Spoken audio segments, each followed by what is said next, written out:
ఏపీలో అధికారం కోల్పోయిన తర్వాత ఇబ్బందులు ఎదుర్కొంటున్న విపక్ష వైసీపీకి ఇవాళ రెండో షాక్ తగిలింది. టీడీపీ కేంద్ర కార్యాలయంపై దాడి కేసులో నిన్న రాత్రి మాజీ ఎంపీ నందిగం సురేష్ ను పోలీసులు హైదరాబాద్ లో అరెస్టు చేసి ఏపీకి తీసుకొచ్చారు. ఆయన్ను కోర్టులో హాజరుపరచగా రిమాండ్ విధించారు. అదే సమయంలో వైసీపీ ఎమ్మెల్సీ లేళ్ల అప్పిరెడ్డి కూడా ఇదే కేసులో అరెస్టయ్యారు. గత వైసీపీ ప్రభుత్వంలో మంగళగిరిలోని టీడీపీ కేంద్ర కార్యాలయంపై జరిగిన దాడి కేసులో ఇవాళ వైసీపీ ఎమ్మెల్సీ లేళ్ల అప్పిరెడ్డిని పోలీసులు అరెస్టు చేశారు. ఈ కేసులో ముందస్తు బెయిల్ కోరుతూ లేళ్ల అప్పిరెడ్డి, నందిగం సురేష్ తో పాటు పలువురు వైసీపీ నేతలు దాఖలు చేసుకున్న పిటిషన్లను హైకోర్టు తోసిపుచ్చిన నేపథ్యంలో వీరిని అరెస్టు చేసేందుకు 12 ప్రత్యేక టీంలు ఏర్పాటయ్యాయి. దీంతో వీరంతా అజ్ఞాతంలోకి వెళ్లిపోయారు. వీరిలో నందిగం సురేష్ ను రాత్రి హైదరాబాద్ లో అరెస్టు చేసి తీసుకొచ్చి ఇవాళ మంగళగిరి కోర్టులో హాజరుపరచగా 2 వారాల రిమాండ్ విధించారు.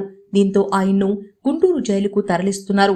ఇవాళ అరెస్టు చేసిన లేళ్ల అప్పిరెడ్డిని సైతం మంగళగిరి పోలీసులు కోర్టులో హాజరుపరిచి రిమాండ్ కోరబోతున్నారు. ఇదే కేసులో మరో 2 వైసీపీ నేతలు దేవినేని అవినాష్, తలశీల రఘురాం కోసం పోలీసులు గాలిస్తున్నారు. ఇవాళ రాత్రికి వీరిని అరెస్టు చేసే అవకాశం ఉన్నట్లు తెలుస్తుంది.